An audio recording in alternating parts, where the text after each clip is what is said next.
திமுக ஆட்சியில் என்ன நடந்தது? ஒப்பந்தம் போடுவதற்கே பல மாதங்கள் இழுத்துக்கிட்டு போகலாம். ஒப்பந்தத்தை போடுவதற்கு நீண்ட நெடிய போராட்டத்தை நடத்தினாலும் கூட ஒப்பந்த காலம் முடிஞ்சு 2 வருஷத்துல ஒப்பந்தம் போடுறான். போட்டு என்ன நடக்குது? அரியர் தொகை வழங்கப்படாமல் தொழிலாளிக்கு கிடைக்க வேண்டிய, அவன் வாழ்நிலைக்கு கிடைக்க வேண்டிய அரியர் தொகை அவன் இந்த இடைப்பட்ட காலத்திற்கு வாங்கிய கடனை சரி பண்ணும். அப்படி அவர்களுக்கு வழங்க வேண்டிய அந்த அரியர்ஸ் முழுவதும் ஒப்பந்தத்திலேயே இல்லை என்று எழுதி வைக்கிற அரசாங்கமாக அதிமுக திமுக அரசாங்கம் இருந்தது. அந்த ஒப்பந்தத்திலேயே சில மூடல் கூட்டங்கள் தொழிற்சங்கத்துடைய தலைவர்கள் நீட்ட இடத்துல கையெழுத்து போட்டு வந்தான். அரியர்ஸ் வேணான்றதுக்கு கையெழுத்து போட்டான். ஒன்னும் வித்தியாசமா இல்லை. அது அண்ணா தொழிற்சங்கமாக இருக்கட்டும், தோமுசாவாக இருக்கட்டும், இன்னும் இருக்கிற சங்கங்களாக இருக்கட்டும், அவங்க ஆட்சியில ஒப்பந்தம் போட்டா அவன் சம்பளமே இல்லைன்னாலும் இவன் கைது போட்டு வந்துருவான்.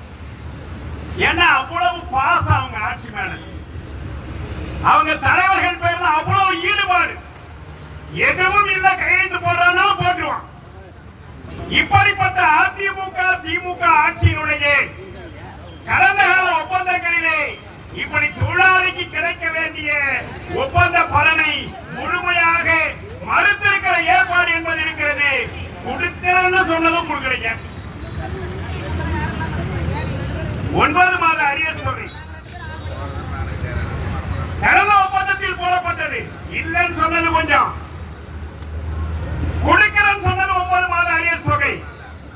அந்த ஆட்சியினுடைய கடைசி நாட்கள் வரையிலே நாம் அவர்களோடு போராடி கொண்டிருந்தோம்.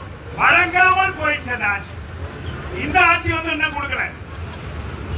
எப்படி தொழிலாளி மன்னிப்பான்? ஏன் ஆட்சி போச்சுன்னு கணக்கெடுத்துக்கிட்டு இருக்கீங்க திமுகவுல? நீங்க செஞ்சதெல்லாம் சரியா? நீங்க சமூக நீதி பேசுவீங்க, ஆள் எடுக்க மாட்டீங்க, 30,000 காலி பண்ணி இருக்கும், தற்காலிக சிஎல்ல போடுவீங்க, கான்ட்ராக்டுக்கு விடுவீங்க.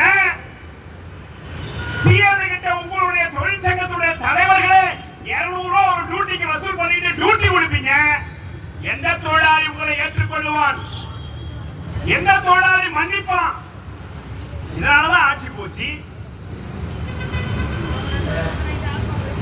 பரிசீலனை பண்ணணும் எல்லாம் போச்சுன்னு.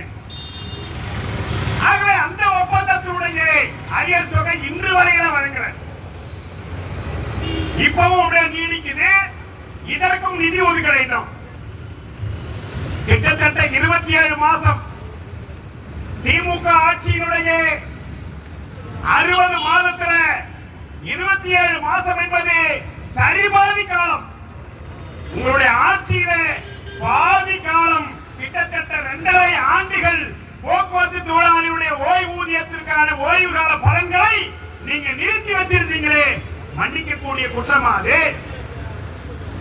நீண்ட நெடிய போராட்டம், 62 நாள் தொடர்ச்சியான காத்திருப்பு போராட்டத்திற்கு பின்புதானே அங்க பணம் வந்துச்சு. பஞ்சப்படி என்ன ஆச்சு?